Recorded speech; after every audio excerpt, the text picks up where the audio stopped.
कक्षा 10 गणित वास्तविक संख्या में दो क्वेश्चन हम बता चुके हैं। एक क्वेश्चन बता चुके हैं।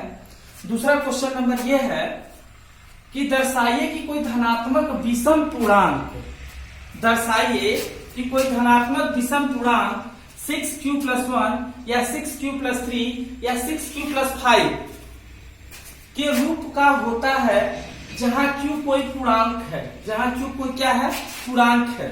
ठीक है, तो ये क्वेश्चन आपको बता चुके हैं और इसका इंट्रोडक्शन भी हम बता चुके हैं। तो अब आपको ये सवाल दूसरा नंबर हम बताने जा रहे हैं। दूसरे क्वेश्चन में देखिएगा, पहला धनात्मक तो समझते ही हैं, दर्शाइए कि धनात्मक तो जानते हैं जो धन संख्याएं होती हैं। विषम पूर्णांक, विषम क्या होता है, ऐसी संख्या जो दो से 9 कटे उसे हम विषम संख्याएं कहते हैं। ठीक है ना, या जिसका 2 गुणनखंड न हो उसे हम क्या कहते हैं, विषम संख्याएं कहते हैं। तो विषम पूर्णांक 6q+1 या 6q+3 या 6q+5 के रूप का होता है, इसके रूप का होता है, ये दर्शाना है जहां q कोई पूर्णांक है, जहां q को क्या है, पूर्णांक है। देखिए, इस क्वेश्चन को हम सॉल्व करने से पहले आप सभी छात्रों को यह सूचित कर देना चाहते हैं कि आप इन सब सवालों को देख के घबराइए मत। ये आप लोगों का पहला पार्ट है। सवाल लगाते आप प्रैक्टिस में आ जाएंगे। आप एकदम पूर्ण रूप से स्वस्थ होके आप इन सवालों को लगाने का प्रयास कीजिए, जरूर आएगा ये सवाल। और ये पहला चैप्टर थोड़ा सा जटिल लग सकता है आपको, लेकिन जटिल बिल्कुल नहीं है। देखिए ये सवाल कैसे लगेगा। सवाल लगेगा, माना विषम धनात्मक पूर्णांक ए है। आपको एक मान लेंगे क्योंकि धनात्मक विषम पूर्णांक ही पूछ रहा है, तो इसी को मानेंगे। विषम धनात्मक पूर्णांक ए है, माना विषम धनात्मक पूर्णांक ए है तथा भाजक b बराबर 6 है, तथा भाजक b बराबर 6 है। ये हम क्यों मान रहे हैं, इसलिए मान रहे हैं बेटा, ये सब हम क्यों मान रहे हैं, इसलिए मान रहे हैं क्योंकि हम यूक्लिड विभाजन प्रमेय क्या पढ़े हैं, क्या पढ़े हैं, यूक्लिड विभाजन प्रमेय क्या पढ़े हैं, जिसमें जो है भाजक, भाज्य, भागफल और शेषफल के बारे में बताया गया है। यहाँ संकेत के रूप में ले लीजिए। देखिए यहाँ जैसे भाजक, भाज्य, भागफल और शेष आप सब लोग पढ़ रहे हैं पिछले कक्षाओं में भी, और यूक्लिड की विभाजन प्रमेय में भी पढ़ाया गया है। भाजक, इसको जिससे भाग दिया जाता है उसे क्या कहा जाता है, भाजक कहा जाता है। जिसमें दिया जाता है उसे भाज्य, और जो उसका उत्तर आता है भागफल, और जो शेषफल आता है उसे शेषफल, आप सब लोग जानते हैं। तो इसी को यूक्लिड के अनुसार से इसे भाज्य को ए मान लिया गया, भाजक को बी और भागफल को क्यू और शेषफल को आर माना गया, जिसके हिसाब से एक सूत्र निकल के आया, ए बराबर B Q plus R, A बराबर B Q plus R. R का मतलब शेषफल। शेषफल किसी भी भाग का जो शेष होता है वो भाजक से छोटा ही होता है। भाजक से क्या होता है, छोटा होता है, भाजक से बड़ा नहीं होता है, नहीं होता है। ठीक है, ये बताया गया पीछे। तो यहाँ पे इसी के हिसाब से, इस चीज को सिद्ध करने के लिए इसी के हिसाब से मानेंगे। माना विषम धनात्मक पूर्णांक ए है तथा भाजक b बराबर 6 क्यों माना गया, क्योंकि आपको सिद्ध सवाल में आपके दिया 6q+1। अगर यहाँ कुछ और दिया होता, 5q दिया होता, 8q दिया होता, 10q दिया होता, जो भी दिया होता उसी चीज को हम यहाँ भाजक मान लेते। तो यहाँ माना भाजक b बराबर 6।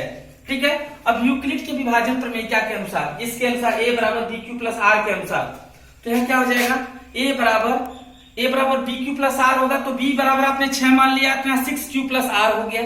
इसे समीकरण नंबर 1 आप मान लेंगे। ठीक है, आप जानते हैं, अब हम जानते हैं, क्या आप जानते हैं कि जो यह r का मान आया है, यह r का मान 0 के बराबर होगा, 0 से बड़ा होगा, और 6 से क्या होगा, छोटा होगा। देखिए लिखा होगा ना, r इज लेस देन,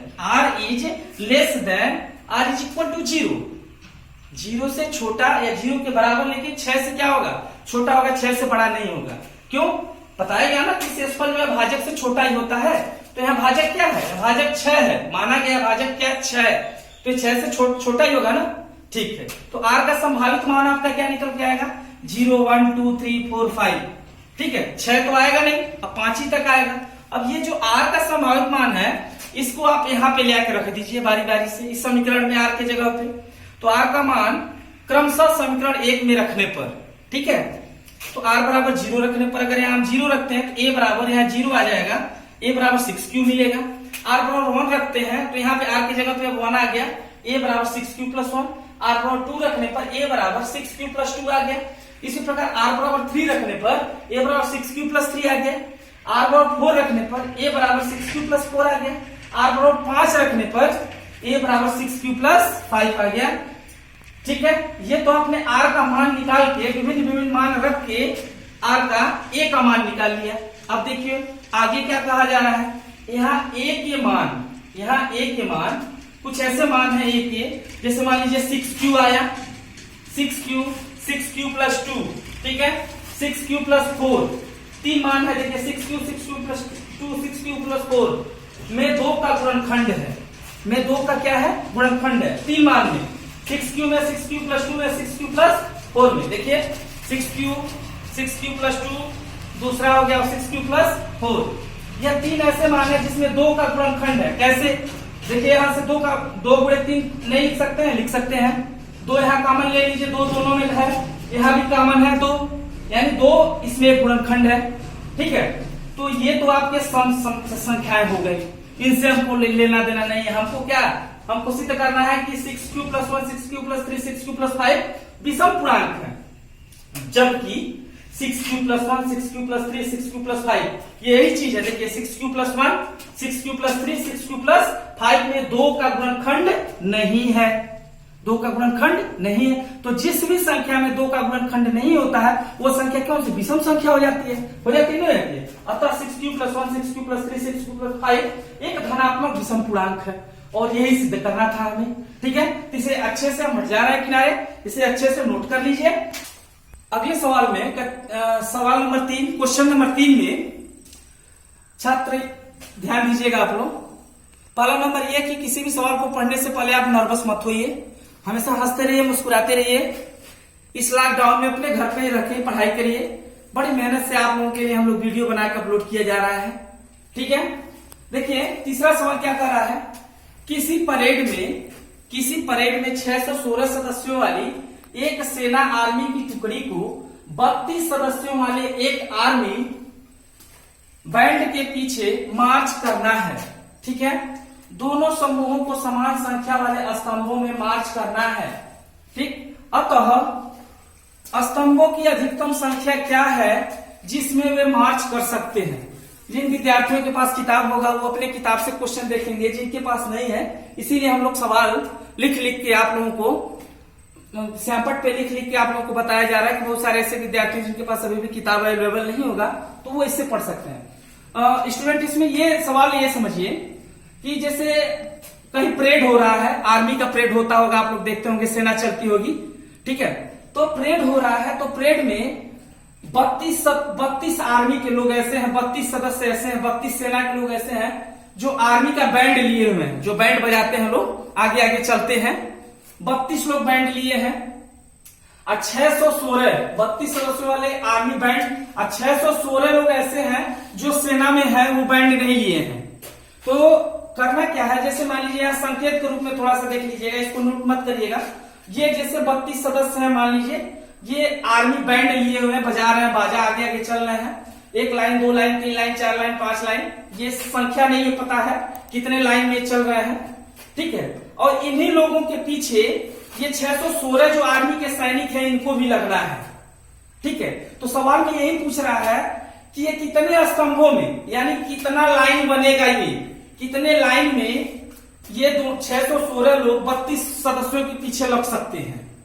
यह स्तंभों की संख्या पूछी जा रही है कि 616 जो आर्मी के लोग हैं वो कितना लाइन बना दिया जाए कि समान संख्या में उनके पीछे पीछे लग जाए।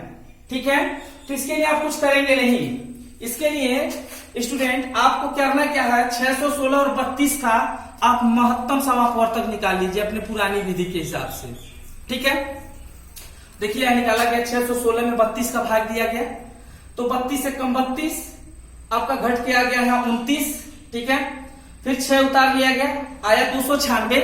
296 32 का 9 में गुणा करेंगे तो 288 आ जाएगा। अब 296 में से 288 घटाएंगे तो 8 आ जाएगा। 8 पुनः यहाँ से 32 को उतार लिया गया, 8 चौक को 32।